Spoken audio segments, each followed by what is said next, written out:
जय मसीह की। माशिया vibes channel में आप सभी का हार्दिक स्वागत है।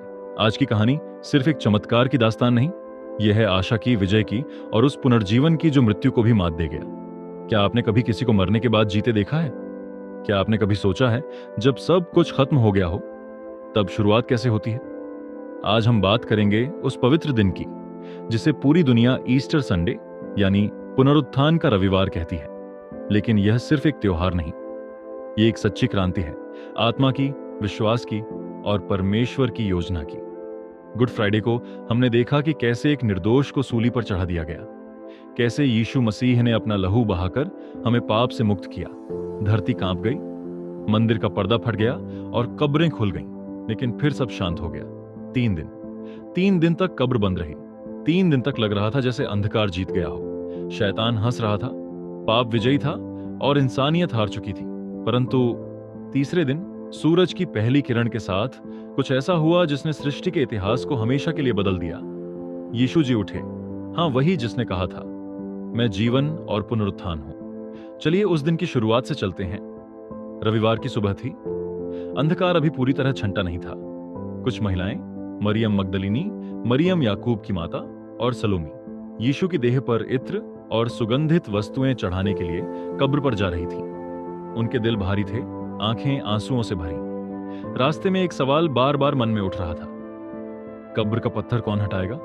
लेकिन जब वे पहुंची तो देखा पत्थर हट चुका था।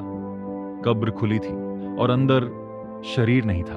वो चौंकी, डर गईं, सोच में पड़ गईं। लेकिन तभी 2 स्वर्गदूत वहां प्रकट हुए। उनके वस्त्र बिजली की तरह चमक रहे थे और उन्होंने कहा, तुम जीवित को मरे हुओं में क्यों ढूंढती हो? वह यहां नहीं है, वह जी उठा है जैसे उसने कहा था। यही वह पल था जब इंसान के लिए मृत्यु की परिभाषा बदल गई। अब मृत्यु अंत नहीं रही, अब कब्र एक रास्ता बन गई अनंत जीवन की ओर। यीशु मसीह का पुनरुत्थान सिर्फ उनका जीतना नहीं था, वह हमारी भी जीत थी। हमारे पापों, हमारी हारों और हमारी टूटी उम्मीदों पर परमेश्वर की मोहर थी। इसके बाद यीशु अपने चेलों को प्रकट हुए। उन्होंने थॉमस को उसके संदेह के बीच छुआ।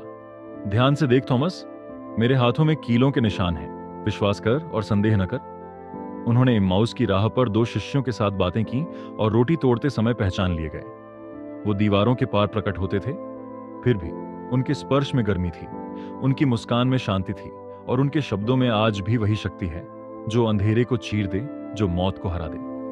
सोचिए, वह जो मरा था अब जीवित है, वह जो दफनाया गया अब चल रहा है, वह जो सूली पर चढ़ा अब स्वर्ग की राजगद्दी पर बैठा है।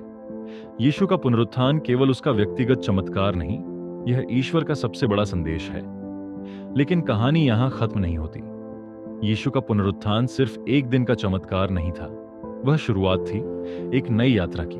पुनरुत्थान के बाद 40 दिनों तक यीशु मसीह अपने चेलों को दिखाई दिए। वो सिर्फ दिखे ही नहीं, उन्होंने उन्हें सिखाया, राज्य की बातें बताईं, उन्हें तैयार किया उस कार्य के लिए जो आगे आने वाला था। वो गलील की पहाड़ियों पर उन्हें ले गए, जहां उन्होंने कहा, जाओ, सारी जातियों को मेरा चेला बनाओ, उन्हें बपतिस्मा दो, पिता, पुत्र और पवित्र आत्मा के नाम से, और जो कुछ मैंने तुम्हें सिखाया वो उन्हें भी सिखाओ। देखो, मैं अंत तक तुम्हारे साथ हूं। यह महान आदेश था, द ग्रेट कमीशन। यीशु मसीह ने न केवल मृत्यु को जीता, बल्कि अपने चेलों को वह अधिकार सौंपा जो स्वर्ग और पृथ्वी दोनों में था। और फिर एक दिन जब वो उन्हें आशीर्वाद दे रहे थे, उन्होंने अपने हाथ उठाए और धीरे धीरे वे उनके सामने स्वर्ग की ओर उठने लगे। आश्चर्य और श्रद्धा से चेलों की आंखें आसमान की ओर टिकी थीं। वो उन्हें जाते देखते रहे जब तक एक बादल उन्हें उनकी आंखों से छिपा नहीं लेता। और तभी 2 स्वर्गदूतों ने प्रकट होकर कहा, हे गलीली लोगों, तुम क्यों स्वर्ग की ओर देख रहे हो? यह यीशु जो स्वर्ग में उठाया गया है, वही एक दिन फिर आएगा, जैसे तुमने उसे जाते देखा है। यह वह वादा है जिस पर आज भी हम मसीही विश्वासियों की आत्मा टिकी हुई है। वह फिर आएगा। यीशु ने न केवल पाप और मृत्यु को हराया, बल्कि उसने हमें भविष्य की आशा दी। एक दिन वह बादलों पर लौटेगा अपनी कलीसिया के लिए। चेलों के दिलों में अब डर नहीं था। अब वे बंद कमरों में छुपे नहीं थे, बल्कि नगर नगर जाकर घोषणा कर रहे थे, यीशु जीवित है। पतरस, जो एक समय डर के कारण यीशु से इनकार कर चुका था, अब साहस से हजारों के सामने प्रचार कर रहा था, यूहन्ना, जो प्रेम का शिष्य था, अब कलीसियाओं को प्रेम, विश्वास और जीवन का संदेश दे रहा था। पौलुस, जो कभी मसीहियों का परसिक्यूटर था, अब उनका सबसे बड़ा प्रचारक बन गया। यीशु का पुनरुत्थान एक ज्वाला बनकर सारी दुनिया में फैल गया और आज भी वही ज्वाला हमारे दिलों में जल रही है।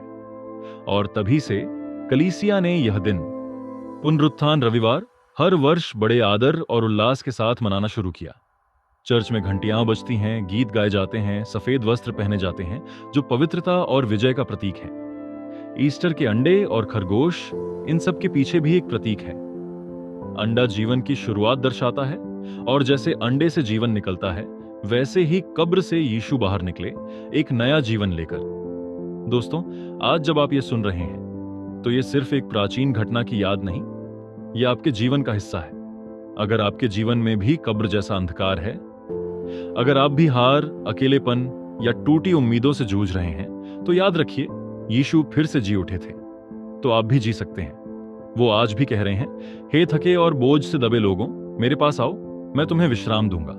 तो आइए हम भी कहें, वह जीवित है, वह सचमुच जीवित है। और इस ईस्टर संडे पर यीशु के पुनरुत्थान को सिर्फ याद न करें, उसे अपने जीवन में जिए। अगर यह कहानी आपके दिल को छू गई हो, तो इसे अपने परिवार, मित्रों और उन सबके साथ शेयर करें जिन्हें यीशु की आशा की जरूरत है। मशी वाइब्स चैनल को जरूर सब्सक्राइब करें, क्योंकि यहां हर कहानी सिर्फ कहानी नहीं होती, एक यात्रा होती है यीशु के साथ। आप सभी को पुनरुत्थान पर्व की जयमय, पवित्र और आशा से भरी शुभकामनाएं। जय मसीह की।